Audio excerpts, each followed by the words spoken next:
Il y a des âmes qui étaient en bonne santé. Il y a des femmes qui ont grandi dans une famille où elles savaient qu'elles étaient aimées, mais qui ont fini à cause d'un mauvais mariage par se sentir rejetées. Tout ce que les parents avaient investi comme amour a été démoli et remplacé par l'insécurité, la peur, le rejet, à cause d'un irresponsable, un insensé de mari. Fais attention à qui tu donnes ce pouvoir d'être un avec toi. Fais attention à qui tu vas marier. Voilà pourquoi il faut que tu arrêtes d'être excité. Hey, il s'intéresse à moi, je n'ai que toi, doucement, doucement, doucement. Tu ne sais pas ce que c'est. Tu ne sais pas où tu vas. Tu ne sais pas dans quoi tu vas t'engager. Arrête d'être excité. Arrête de laisser tes hormones prendre le contrôle. Cette affaire-là, c'est beaucoup plus qu'une robe blanche et un costume noir. Il y a des hommes qui connaissaient leurs valeurs, qui se respectaient, qui s'appréciaient, qui se valorisaient. Mais parce qu'ils ont épousé une femme insensée, querelleuse, sorcière, race de vipère, serpent à sonnette. Maintenant, le gars qui savait qui il était, qui s'appréciait, maintenant se trouve ringard, paumé, pauvre type. Pourquoi? Parce qu'une femme insensée n'a pas arrêté de le gronder, de l'injurier, de l'insulter. Tu es un gamin, tu es un enfant. Hey, c'est le chef! Et maintenant le gars, il est diminué, il doute de lui. Le mariage peut te tuer. Déverse plus de grâce, plus de paix, plus de consécration, de sainteté, de pureté, plus de ton feu en moi, plus et de ta volonté. Dieu jugera les débauchés, les adultères. Dieu jugera les personnes qui n'honorent pas le mariage. Pas les mariés, le mariage. Les personnes qui attaquent l'institution, Dieu les jugera. Donc, celui qui n'a aucun respect pour une institution n'a aucun respect pour celui qui a institué l'institution. Si tu me suis, tu dis Amen. Non, il faut qu'on soit clair là-dessus. Celui qui n'a aucun respect pour l'institution appelée le mariage n'a aucun respect pour Dieu qui a institué le mariage. Tu ne peux pas dire, moi je crains Dieu et ne pas respecter le mariage. C'est faux, tu te séduis toi-même. Alors maman, pardon. Arrête de dire, non mais pasteur, il craint le Seigneur, il aime le Seigneur. Comédien, il aime quel Seigneur? Je sais qu'il aime Dieu s'il garde et met en pratique les commandements, les lois de Dieu qui régissent le fonctionnement du mariage. Arrête de me dire, non mais il craint Dieu, elle craint Dieu. On ne craint pas Dieu parce qu'on sert à l'église. On craint Dieu parce qu'on met la parole en pratique. C'est la preuve de la révérence et c'est la preuve de l'amour de Dieu. Ne t'engage pas avec une personne qui ne respecte pas les lois du mariage. Parce que si elle ne respecte pas les lois du mariage, elle ne respecte pas celui qui a institué le mariage. Et je te fais une promesse. Si quelqu'un ne respecte pas Dieu, il ne te respectera pas. Donc, quand le gars ou l'assistant te dit couchons avant le mariage, elle est en train de te dire que je n'ai aucun respect pour les lois qui régissent le fonctionnement du mariage. Et toi, naïve et naïf, mais d'une naïveté que même les enfants de 6 ans n'ont pas. Quelqu'un te dit couchons. Ça veut dire qu'il n'a aucun respect pour la loi de la sainteté exigée dans le mariage. Parce que tant qu'on n'est pas marié, on ne touche pas, on ne caresse pas, arrière, bas les pattes, bas les mains.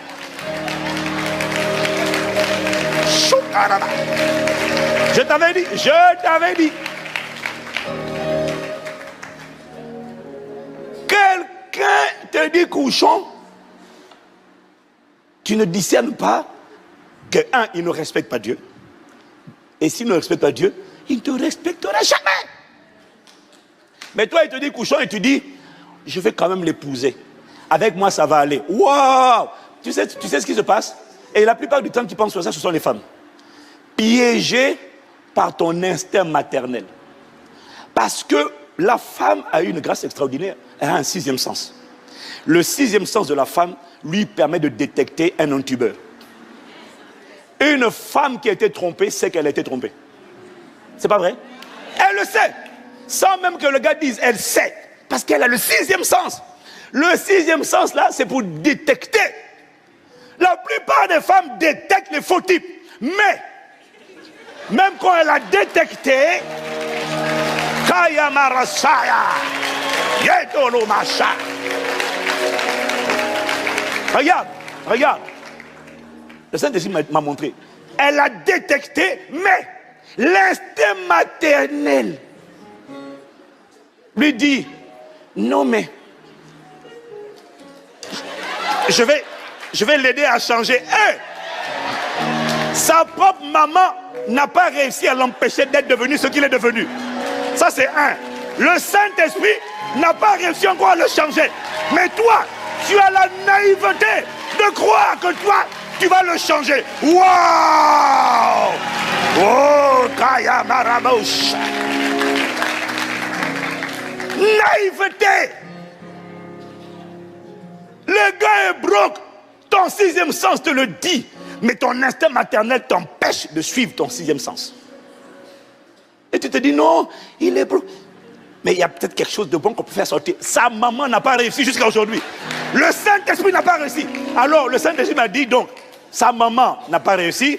Dieu le Saint-Esprit n'y est pas encore arrivé. C'est un processus. Mais toi tu es sûr que toi tu feras mieux que sa mère et le Saint-Esprit assemblés. Waouh, non, j'acclame pour toi. J'acclame. Non, moi. Je suis émerveillé.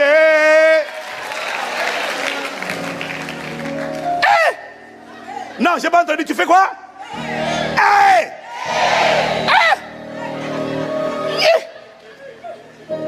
Piégé par l'instinct maternel. Waouh.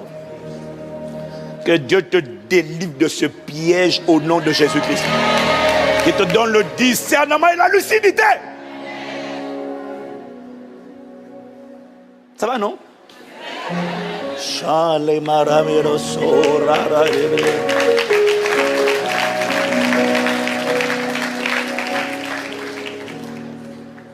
Le gars ou la femme, la sista, la go, a décidé de ne pas respecter. Et toi tu dis, on peut quand même vivre ensemble. Avec moi ça va aller. Waouh. Quelle naïveté. Ne pas honorer le mariage, c'est une institution, c'est ne pas honorer Dieu. Ne pas honorer Dieu, c'est saboter ta communion avec le Saint-Esprit. Tu ne seras jamais en communion avec une personne que tu méprises et que tu n'honores pas. Et saboter ta communion avec le Saint-Esprit, c'est bloquer ta vie de prière. C'est toi qui vas la bloquer. Est-ce que quelqu'un me suit? Dis à ton voisin, il faut honorer le mariage. Marié ou pas marié, dis-lui, il faut honorer le mariage. 1 Corinthiens 6, verset 16 dit ceci. Ne savez-vous pas que celui qui s'attache à la prostituée est avec un seul corps? Un seul corps. Rassure-toi, quand tu vois prostituée, ne pense pas à Pigalle. Non, parce que quand tu vois ici prostituée, tu te dis, ah non, mais il est en train de parler de la femme qu'on va chercher dans les bois. Non, pas dans le bois de Vincennes. Non. Ici, il est en train de parler de la femme qui n'est pas ta femme. C'est la femme étrangère. Ce n'est pas la tienne. C'est une femme étrangère. Elle n'a rien à faire dans ta vie. Waouh. Bon, si tu me suis, je te suis. Ne savez-vous pas que celui qui s'attache à la prostituée est avec elle un seul corps, du mot grec soma. C'est-à-dire qu'il y a un mystère derrière le rapport intime qui fait en sorte que les deux deviennent un. Physiquement, tu vois deux corps séparés, mais en réalité, ces deux corps ont fusionné. Ils sont devenus une seule chair. Mais ce qui est intéressant dans ce texte, c'est qu'il dit, il est avec elle un seul corps, car il est dit que les deux deviendront une seule chair. Mais dans tous les cas, les deux sont devenus un. Ça veut dire quoi? Ça veut dire qu'en m'unissant à toi, ça veut dire qu'en devenant une seule chair avec toi, ça veut dire que je me suis rendu vulnérable. J'ai ouvert une brèche. En m'unissant à toi par le rapport intime, j'ai ouvert une partie de moi. Tu es rentré en moi. Je suis rentré en toi. Nous sommes désormais liés. Je t'ai donné une partie de moi. Je t'ai donné une partie de ma force. Et c'est ce que dit Proverbe chapitre 5 au verset 9, lorsqu'il dit il explique par le rapport intime, tu donnes ta vigueur, tu donnes ta force, tu donnes ton énergie, tu donnes quelque chose qui est à toi. Par le rapport intime, je t'ai donné une partie de moi. Si tu me suis dit, je te suis. Et en fait, je t'ai donné ma force. Autrement dit, je t'ai donné également un pouvoir sur moi. Vous allez remarquer une chose. Lorsque tu as un rapport intime, donc sexuel, avec une personne, donc, il y a une alliance qui se crée. Tout ce que va faire ou va dire la personne avec laquelle tu as un rapport va déteindre sur toi.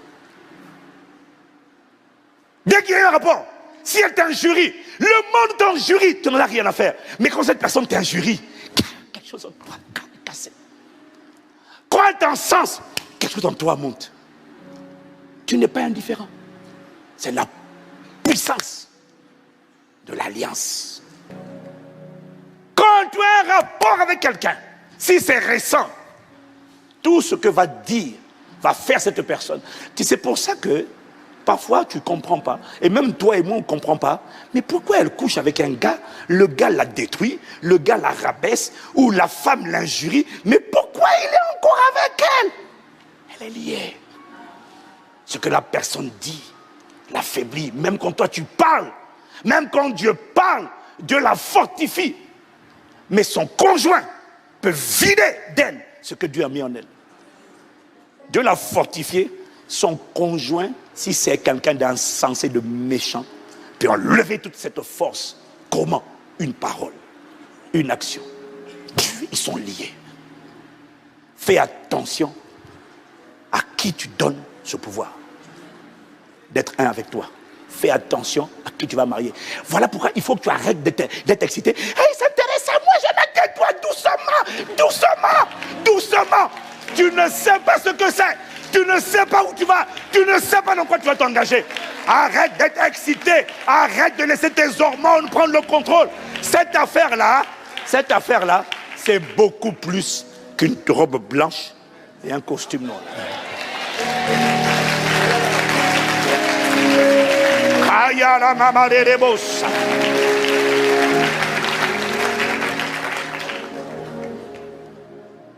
Fais attention à qui tu donnes un tel pouvoir. Le Saint-Esprit te remplit, ton conjoint peut te vider. Alors arrête d'être excité. Hey, il s'intéresse à moi. Tais-toi. Shut up. Non, je ne plaisante pas. Parce que ce que je reçois du Saint-Esprit m'interpelle. J'en ai assez de ces gamins immatures, incapables de respecter l'institution et qui viennent fatiguer les gens un samedi ou un vendredi pour dire « Oh, mariez-moi ». Comédienne. Il y a des âmes qui étaient en bonne santé. Il y a des femmes qui ont grandi dans une famille où elles savaient qu'elles étaient aimées, mais qui ont fini à cause d'un mauvais mariage par se sentir rejetées. Tout ce que les parents avaient investi comme amour a été démoli et remplacé par l'insécurité, la peur, le rejet. À cause d'un irresponsable, un insensé de mari. Tu es censé la nourrir d'estime. Tu es censé l'aimer. Tu es censé... Excuse-moi, ce que je te dis là, les 5 langages de l'amour ne te le disent pas. Arrête de lire ces livres qui ne t'apprennent rien, des livres mondains. Écoute ce que dit la parole. Je te dis ça parce que j'ai lu ce livre. Je n'ai pas vu un verset biblique. D'ailleurs, virez-moi ça de la librairie. tous les livres où il n'y a pas la parole, virez-les-moi. On ne t'apprend pas que le mariage est une institution. On t'apprend que le mariage, c'est juste une affaire de couple. Non, c'est beaucoup plus profond que deux personnes. Comédie. On m'a parlé de ce livre, les 5 langages. Et comme ma femme et moi, on nous a parlé des 5 langages, je me retrouve dans aucun langage. Ma femme ne se retrouvait pas, moi je ne me retrouvais pas. Il faut faire attention quand quelque chose a été écrit par quelqu'un selon sa culture. Et puis il essaie d'en faire un standard universel. Non, le standard universel, c'est la BIBLE. C'est là que se trouve le principe.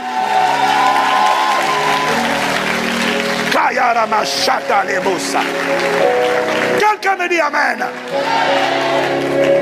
Brûlez-moi ces livres. Ils ne t'apprennent rien de bon. Quelqu'un peut te toucher. C'est pas parce qu'on te touche. Ah ouais, mais les manifestations de l'amour, kinesthésiques, il faut toucher. Moi, dans ma culture, on ne touche pas. C'est pas pour autant qu'on ne s'aime pas. Il faut faire des cadeaux. Moi, je ne fais pas beaucoup de cadeaux à ma femme parce que je ne sais pas si elle va aimer. Parce que les femmes sont compliquées à satisfaire.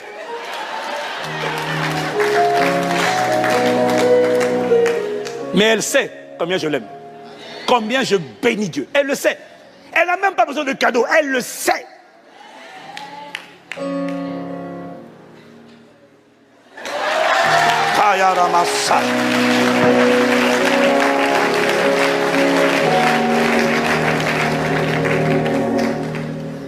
Il y a des hommes qui connaissaient leurs valeurs, qui se respectaient, qui s'appréciaient, qui se valorisaient.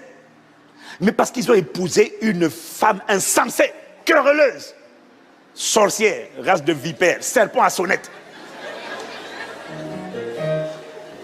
Maintenant, le gars qui savait qui il était, qui s'appréciait, maintenant se trouve ringard, paumé, pauvre type. Pourquoi? Parce qu'une femme insensée n'a pas arrêté de le gronder, de l'injurier, de l'insulter. Tu es un gamin, tu es un enfant. C'est le chef! Et maintenant le gars, il est diminué, il doute de lui. Le mariage peut te tuer. Voyez-vous, à Dakar, ma femme a animé un moment d'enseignement avec les femmes. Et les femmes lui ont posé la question. Et puis comme elle n'a pas voulu répondre, elle a dit de me poser la question. Et les femmes m'ont dit, mais vous rendez toujours grâce à Dieu pour votre femme. J'ai dit, ça, elle est sur classe toute. Je dis, mais pourquoi vous rendez grâce à Dieu? Parce que je leur ai dit, vous savez, ce n'est pas un compliment, ce n'est pas une flatterie, c'est une réalité. C'est que ma femme m'a simplifié la vie. J'ai vu beaucoup de gens qui ont été appelés, qui ont raté leur appel parce qu'ils ont épousé la mauvaise personne. C'est vrai pour des femmes, c'est vrai pour des hommes. Moi, ma femme m'a simplifié la vie. Alors, il y a une femme de pasteur avec qui j'étais d'accord avec toutes les femmes qui m'a dit, mais pasteur, pourquoi vous dites que votre femme vous a simplifié la vie? Mon gars, tu n'as pas idée. Quand tu as épousé la bonne personne, ta vie devient plus simple. Tu sais, je ne pourrais pas opérer dans la dimension où j'opère. On ne pourrait pas ensemble aller là où on va si ma femme n'avait pas simplifié la vie. Si elle m'avait fatigué et combattu, je me serais retrouvé fatigué et épuisé. Et quand quelqu'un est épuisé, il n'a pas la capacité d'opérer. Waouh! Ce n'est pas un jeu. Ce n'est pas une comédie. Tu n'es pas marié? Réfléchis bien. Prends conseil. Tu es marié? Mets-toi au garde à vous devant l'institution. Sinon quoi? Sinon Dieu va te juger. Sinon Dieu va te juger sévèrement.